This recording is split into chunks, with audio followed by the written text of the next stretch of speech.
Official state bird of Oregon. Western meadowlark. Scientific name, Sturnella neglecta. The western meadowlark is a medium-sized icterid bird, about 8.5 and 22 centimeters in length. It is found across western and central North America and is a full migrant, breeding in Canada and the United States with resident populations also found in Mexico.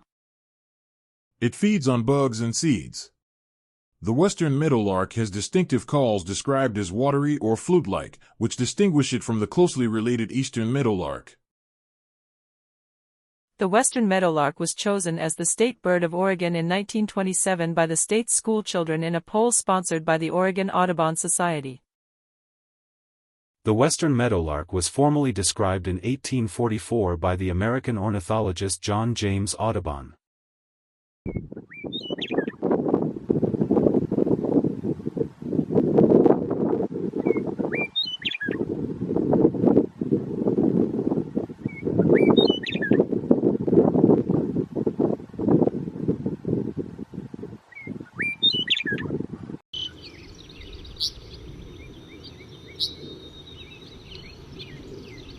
You